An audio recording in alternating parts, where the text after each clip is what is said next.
किसान साथियों राम राम। आशा और उम्मीद करता हूँ कि आप सब ठीक ठाक हो। साथियों, आज हम चर्चा करने जा रहे हैं मूंग, मोठ, ग्वार और सोयाबीन व मूंगफली के अंदर जो पीला मोजक नाम का एक वायरस है। वो वायरस बहुत ज़्यादा खेतों में बहुत भारी मात्रा में नुकसान पहुंचा रहा है। उस वायरस का स्थायी इलाज मैं इस वीडियो में आपको बताने जा रहा हूं और उसकी पहचान भी इस वीडियो में आपको मैं बताने जा रहा हूं। परंतु उससे पहले मैं आपसे विनय निवेदन करना चाहता हूं कि आप मेरे द्वारा बताई गई एक जानकारी को निरस्त मत समझिए, आप उस पर काम कीजिए। यदि आप उस पर काम करेंगे तो आपको अच्छा फायदा आपकी फसलों में देखने को मिलेगा। साथियों, मैं किसान को जागरूक करने के लिए हर संभव प्रयास कर रहा हूं और मैं चाहता हूं कि किसान जागरूक हो और वो इस तरह के नाइलाज बीमारी का कंट्रोल करने में सक्षम हो और अपनी फसल को बचाने की कोशिश करे, अपने पैसे भी बचाए और अच्छा उत्पादन पैदा करे ताकि उसकी बचत ज़्यादा निकले। और इसीलिए मैं बार बार आपसे भी निवेदन कर रहा हूँ कि काफ़ी किसानों के मेरे पास फ़ोन है कि ताऊ जी तेरा वीडियो मेरे पास नहीं आया। भाई कृपया करके किसान हित में काम करते हुए इस तरह के वीडियो को शेयर करें ताकि हर किसान को इस बारे पता चले कि ये जो बीमारियां फसलों में आ रही हैं इसे हम कैसे कंट्रोल कर सकते हैं। मैंने काफ़ी बीमारियों का इलाज वीडियो के माध्यम से बताया, ग्रोथ प्रमोटर का भी आपको सिस्टम बताया और इसी तरह जो जानकारी में मेरे पास है किसानों के अनुभव के आधार के ऊपर जिनका रिजल्ट बढ़िया आ रहा है वो जानकारी आप तक पहुंचा रहा हूं। और इसीलिए कहता हूं कि आप इस चैनल के साथ जुड़िए, सब्सक्राइब करके जुड़ जाइए ताकि आपको समय समय पर सही की सही जानकारी मिलती रहे। साथियों, हम पहले पीला मोजक बीमारी का लक्षण बताते हैं। जब आप अपने खेत में लगातार जाते हैं तो कभी कभार जाते समय आपको दिखाई देगा कि कोई फसल का पीला पत्ता हुआ दिखाई देगा। चाहे मूंग का पत्ता पीला होगा या मोठ का कोई आधा पत्ता पीला हो जाएगा, ग्वार का पत्ता पीला होता दिखाई देगा, सोयाबीन का पत्ता पीला दिखाई देगा। शुरुआत में पत्ते के ऊपर थोड़े थोड़े पीले धब्बे दिखाई देंगे, धीरे धीरे वो धब्बे बढ़ने शुरू हो जाएंगे, काले और पीले रंग का पत्ता आपको नजर आने लगेगा, धीरे धीरे पत्ता पूरा पीला हो जाएगा। और पीला मोजक वायरस की निशानी साथियों ये है कि पत्ते के अंदर चमक बढ़ जाएगी। ये बात नोट करने वाली बात है। यदि न्यूट्रिशन की कमी से पीला पत्ता हो रहा है तो उसकी चमक फीकी पड़ जाएगी। यदि जड़ की बीमारी से पत्ता पीला हो रहा है तो उसकी जड़ फीकी पड़ जाएगी, वो रंग जो है पीलापन है वो फीका पड़ जाएगा। और कोई बीमारी से यदि पीलापन हो रहा है तो भी फीका पड़ जाएगा। परंतु पीला मोजक बीमारी से यदि पत्ता पीला होता है तो सबसे महत्वपूर्ण निशानी यह है कि उस पत्ते की चमक बढ़ जाएगी। साथियों, मैं आपको बता देना चाहता हूं कि इस बीमारी का रासायनिक और जैविक जो बाजार की दवाइयां हैं उनसे कोई इलाज नहीं, इस वायरस को कंट्रोल नहीं किया जा सकता। परंतु किसान अपने घर पर सामान तैयार करके इस वायरस को 100% तक कंट्रोल कर सकता है।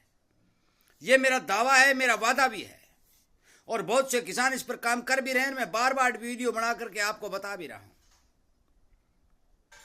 वायरस यदि एक दिन आपके खेत में घुस जाता है तो 1 सप्ताह 10 दिन के भीतर पूरे खेत को अपने चपेट में ले लेता है। आपको भारी नुकसान होता है, फसल का उत्पादन घट जाता है, किसान मायूस हो जाता है और इस बीमारी के इलाज के लिए हजारों रुपए बाजार की दवाइयों पर खर्च करने के लिए जी तोड़ मेहनत करता है, परंतु रिजल्ट नहीं मिलता है।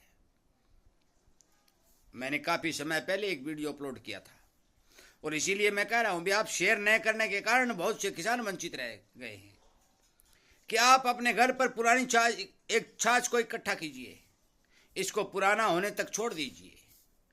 60 दिन के बाद 90, 100, 110 या 2 साल तक भी यदि ये पड़ी रहेगी तो आपका कुछ नहीं बिगड़ेगा, इसका कुछ भी नहीं बिगड़ेगा, कोई एक्सपायरी डेट नहीं है। 60 दिन के बाद यदि आप ड्रम का ढक्कन खोल कर देखेंगे तो इसके अंदर क्रीम कलर का पानी दिखाई देगा और ये क्रीम कलर का पानी जो छाछ का बना हुआ है और ये एक बहुत ही महत्वपूर्ण ताकतवर जो दवा बनकर तैयार हुई है।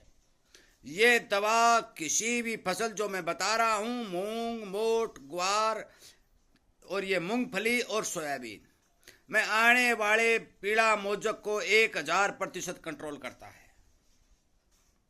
परंतु इसका प्रयोग कैसे करना है, ये बात विशेष तौर पर ध्यान रखने वाली बात है साथियों। मैं बता देना चाहता हूं कि जब भी आप पशु के द्वारा दूध का इस्तेमाल करके छाछ तैयार करें तो उसके अंदर नियमित रूप से जो हमारे घरों के अंदर पानी होता है उतना ही पानी डालें, ज़्यादा पानी मत डालिएगा। ज़्यादा पानी डाल करके यदि छाछ इकट्ठा करेंगे तो उसकी पावर शक्ति घट जाएगी। परंतु अच्छी छाछ को इकट्ठा करिए, 60 दिन तक पड़ा रहने दीजिए। यदि 100, 110, 2 साल, 3 साल, 5 साल पुरानी हो जाती है तो भी कोई दिक्कत नहीं। फिर जो सफ़ेद रंग का गाढ़ा अड़ंगा जो नीचे जम जाएगा उसको छोड़ दीजिए। ऊपर का क्रीम कलर का दवा के रूप में जो पानी बना है उस पानी को लीजिए। और मैं बार बार ये बता चुका हूं कि यदि 60 और 90, 100 दिन तक पुरानी छाछ का इस्तेमाल यदि आप अपने फसल में करते हैं तो आपको डोज लेनी है 4 लीटर या 5 लीटर प्रति बीघा के हिसाब से। प्रति एकड़ हो तो कोई दिक्कत नहीं। मैं ये भी बता चुका हूं भी 10 लीटर प्रति हेक्टेयर के हिसाब से आप इसकी स्प्रे कर सकते हैं। परंतु इसके स्प्रे करने का समय साथियों मैं बता देना चाहता हूं कि इस वायरस को आने से पहले इसकी स्प्रे करना जरूरी है। वायरस आ जाता है तो बहुत कठिनाई होती है, बहुत ज़्यादा नुकसान कर देता है। रोकता तो है परंतु फसल में जब तक नुकसान हो जाता है। परंतु आप सभी को पता है कि जब समय वायरस का आता है तो वायरस अटैक करता है, तो उससे पहले आप अपनी फसल के अंदर इसको स्प्रे के रूप में डाल दीजिए। हरियाणा के किसान यदि मेरा वीडियो सुन रहे हैं तो उन्हें 5 लीटर की डोज की आवश्यकता है प्रति एकड़ के हिसाब से, क्यों वो एकड़ समझते हैं। राजस्थान के किसान बीघा समझते हैं तो बीघा के हिसाब से 4 लीटर प्रति बीघा की आवश्यकता है। ओवरऑल महाराष्ट्र, गुजरात, मध्य प्रदेश आदि के किसान हेक्टेयर समझते हैं तो 10 लीटर प्रति हेक्टेयर की डोज इस पुरानी छाछ रूपी दवा के रूप में जो आपके घर पर तैयार हुआ है उसकी आवश्यकता है। साथियों मुझे पता है कि किसान बार बार स्प्रे नहीं कर सकता, इसलिए इसके अंदर आप फंगीसाइड मिला सकते हैं। और फंगीसाइड कौन सा मिलाएं? फंगीसाइड कार्बोडिजम 50% का मिलाना है और उसकी डोज 200 ग्राम प्रति बीघा या 200 ग्राम प्रति एकड़ या फिर 500 ग्राम प्रति हेक्टेयर के हिसाब से भी आप मिला करके स्प्रे करेंगे तो आपको संपूर्ण रिजल्ट मिलेगा, क्योंकि कार्बोडिजम फंगस को आगे बढ़ने से रोक देगा। इसके बाद नंबर आता है कि जो मौके के ऊपर फंगस हमारे खेत में लगी हुई है उसका हम क्या इलाज करें। साथियों उसका सबसे सस्ता और सबसे सटीक इलाज है बाजार में मिलने वाली 80% वाली पाउडर फॉर्म वाली सल्फर।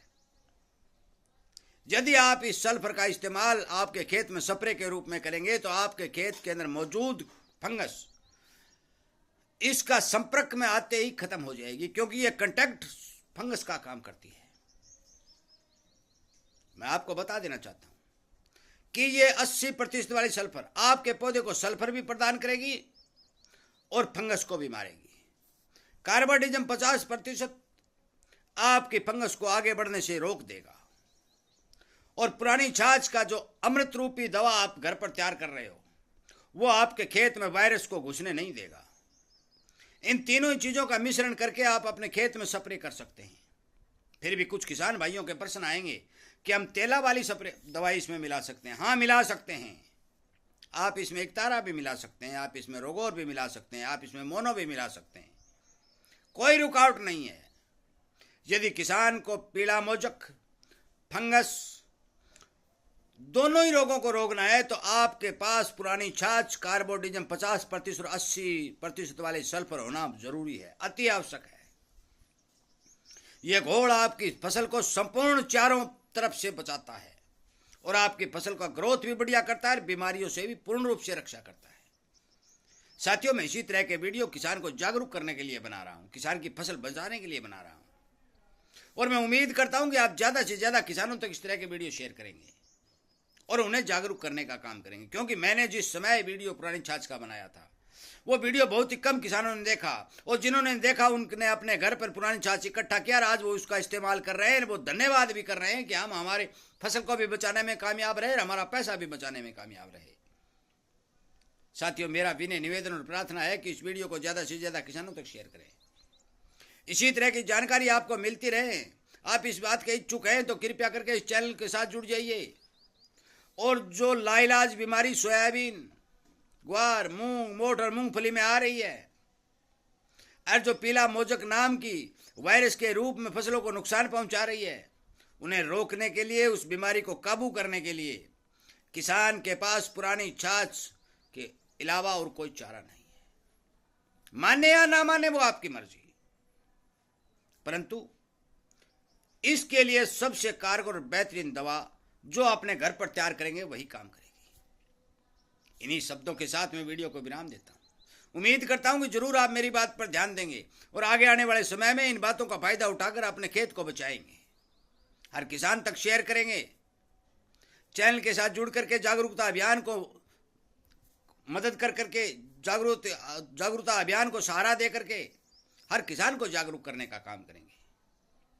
इन्हीं शब्दों के साथ आपसे विनय प्रार्थना है कि आप इस वीडियो को सुनकर अधूरा नहीं छोड़ें, शेयर जरूर करें। आपका बहुत बहुत धन्यवाद।